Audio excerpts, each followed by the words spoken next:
Pemirsa, terima kasih Anda masih bersama kami. Tapi kalau tadi ada Abdi di samping saya, sekarang ada Kang Ade Alawi, ada Direktur Pemberitaan Media Indonesia. Kita hari ini akan mengulas lebih lanjut lagi soal hari ulang tahun ke-53 Media Indonesia. Benar ya Kang ya? Betul. Kang Ade sehat? Ya, sehat, Alhamdulillah. Sehat, Alhamdulillah. Nah, tapi pemirsa, sebelum kita lanjut diskusi pagi hari ini, kita akan simak dulu karena berkembangnya teknologi informasi dan komunikasi ini mempengaruhi kehidupan manusia di segala aspek, termasuk perubahan media cetak sebagai sarana penyampaian informasi.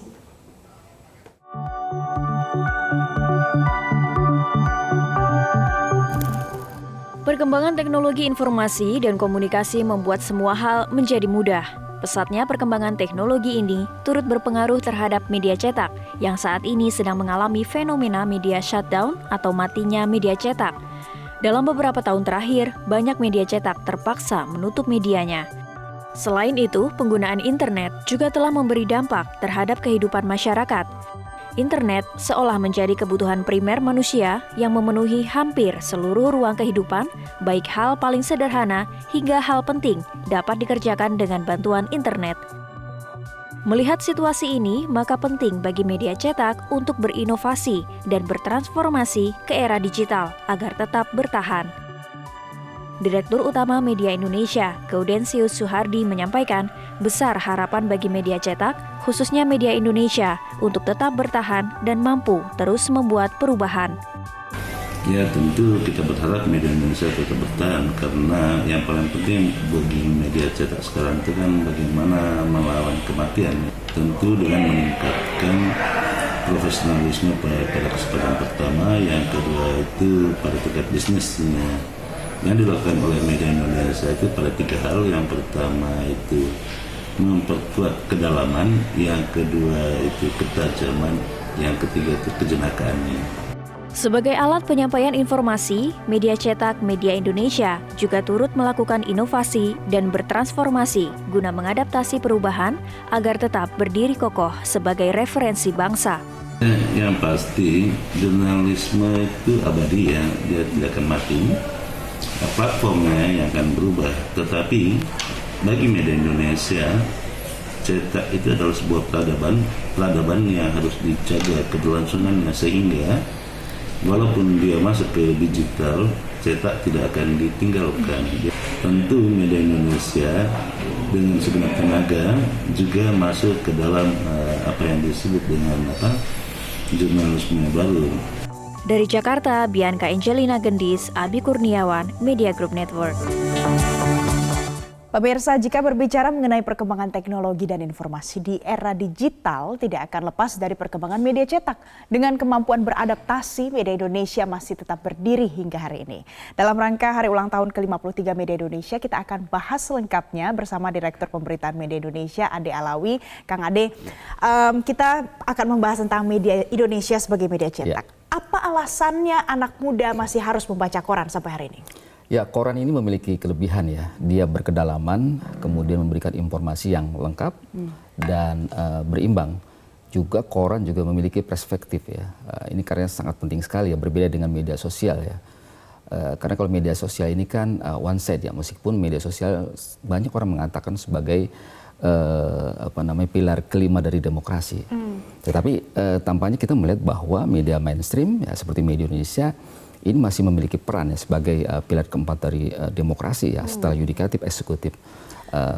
Di handphone kalau misalnya kita lihat ada berita-berita yang cepat sekali muncul. Nah, itu mungkin menjadi salah satu alasan mengapa anak-anak muda baca online aja deh. Tapi memangnya hanya itu alasannya, Kang? Apa yang disuguhkan oleh media cetak sebenarnya di hari ini sekarang?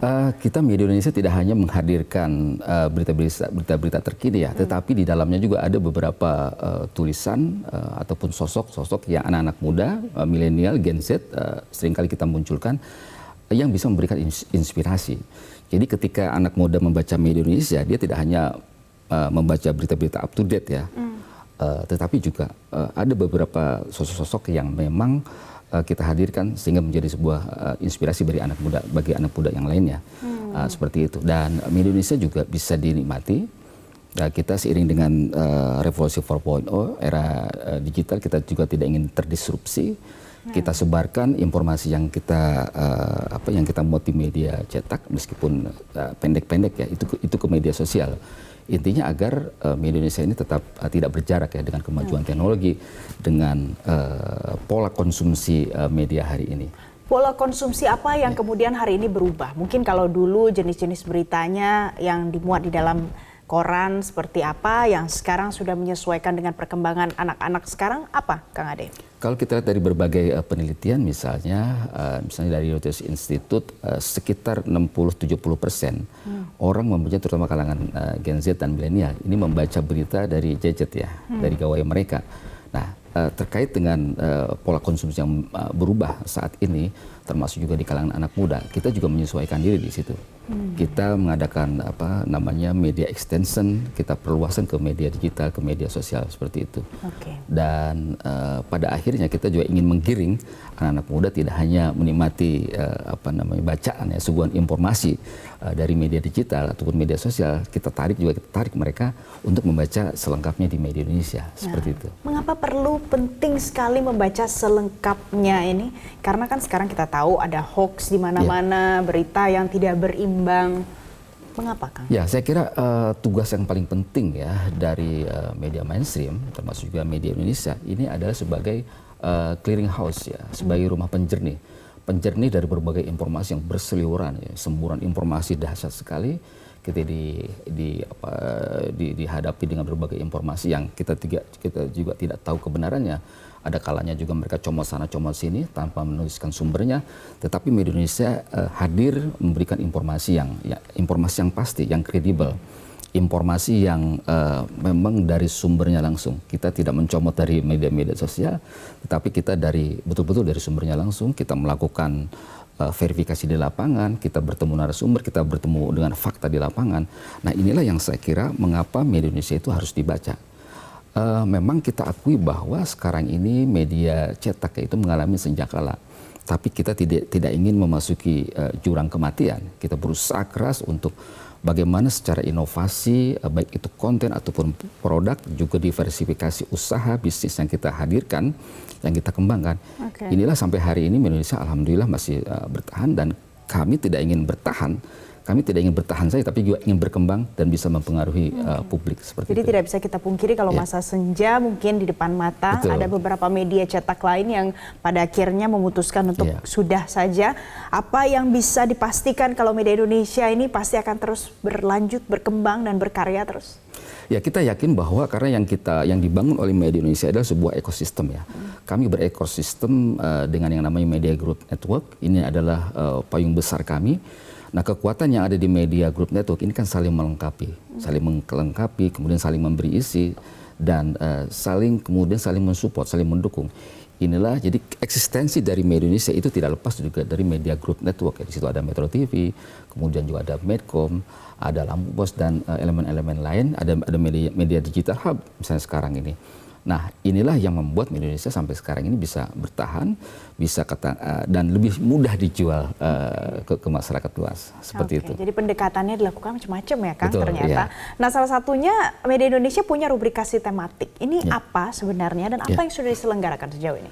Nah, kita memang menghadirkan, kita tidak hanya menyajikan koran seperti kita lihat pada hari ini dengan tampilan khusus, Valence. Ini tampilan yang kami kreasikan sedemikian rupa dalam rangka HUT Media Indonesia ke-53 yang kita tampilkan dengan desain khusus, dan ada beberapa topik di dalamnya terkait dengan eksistensi media cetak. Dan kita juga menghadirkan misalnya e-paper ya secara digital.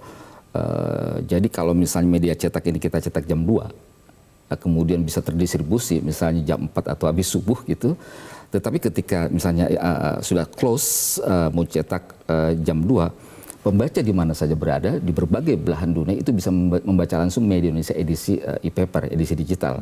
Nah, apa bedanya media cetak, Media Indonesia edisi cetak dengan edisi digital, koran digital ya, e-paper Indonesia? Bedanya adalah setiap hari di e-paper Media Indonesia kami menghadirkan satu berita tematik 4 halaman itu berkedalaman. Misalnya hari ini kita menggugat klaim-klaim kota-kota ramah anak. Di mana sih? Apa benar sudah ramah anak? Jangan-jangan cuma selebrasi saja, jangan cuma launching saja gitu. Itu kita deskripsikan, kita lihat di lapangan. Ternyata banyak klaim-klaim kota ramah anak, taman-tamannya juga nggak terurus itu. Taman-tamannya nggak terus, kemudian bagaimana tidak dibangun bagaimana seperti apa interaksi yang ada di situ. Okay. Nah ini kita potret juga hari ini misalnya itu 4 halaman. Kenapa kita harus memberikan anak ruang berkreasi gitu kan? Kenapa kita harus memberikan ruang yang memang suportif di situ? Mengapa perlu ruang-ruang bermain anak-anak itu? Ini menarik Kang Ade, karena pada saat hari sekarang ini berapa besar peran dari jurnalis media Indonesia melakukan cross-check, melakukan pemantauan dan juga evaluasi untuk semua kinerja-kinerja pemerintah, instansi-instansi yang ada? Ya, kita bekerja dalam topik apapun, dalam masalah apapun yang kita tulis berdasarkan standar jurnalistik ya. Standar jurnalistik yang kami bangun adalah pertama kami acuannya pada Undang-Undang Pers nomor 40 tahun 99 tentang pers, kemudian juga kode etik jurnalistik. Di situ juga kita perkuat dengan visi misi media Indonesia, visi kita adalah meneguhkan kebangsaan. Kemudian pada turunan lain lagi adalah kita berdasarkan kode etik, dan yang di bawahnya lagi adalah kita berdasarkan juga news value ya, nilai-nilai berita. Nah, nilai-nilai berita inilah yang menjadi pijakan kami. Mengapa berita itu penting untuk publik? Apa dampaknya? Siapa orang-orang yang ada di situ yang like untuk kita angkat. Jadi news value inilah yang menjadi patokan kita menampilkan sebuah berita. Ada banyak misalnya kebijakan-kebijakan pemerintah kemudian menjadi perhatian pemerintah, misalnya soal bagaimana sengkarut importasi beras, yang satu pro yang satu kontra, yang pada akhirnya itu kita gali lebih jauh juga, kita muat berkali-kali sampai kemudian pada akhirnya pemerintah melakukan upaya untuk yuk sama-sama kita turun ke lapangan. Apa yang terjadi pada data beras kita, pada stok beras kita, apa yang terjadi pada stok beras di gudang, itu kan dilakukan peninjauan langsung ke lapangan. Inilah salah satu bukti bahwa media Indonesia tidak hanya sekedar memberitakan, tapi kita memiliki agenda setting. Kita sebenarnya tidak peduli dengan rezim algoritma yang sekarang itu dibangga-banggakan.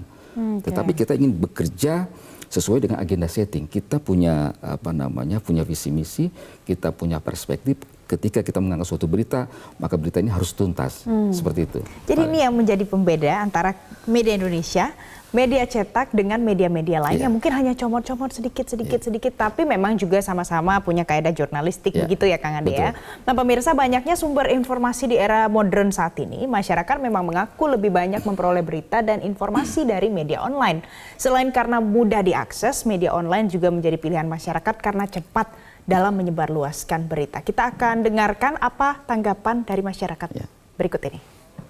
Media apa sih saat ini? Instagram sama TikTok sih kalau sekarang. Jadi sosial media ya? Iya, sosial media. Kalau untuk media konvensionalnya sendiri dari online, TV gitu lebih sering yang mana?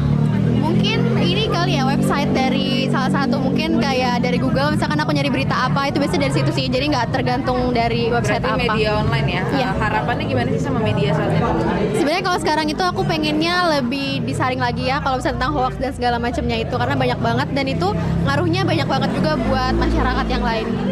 Jadi harapannya jangan banyak hoax gitu ya? Iya, dan mungkin sekarang lebih diperbaiki lagi, kayak berita hoax tuh bisa langsung hilang gitu loh, kayak gitu.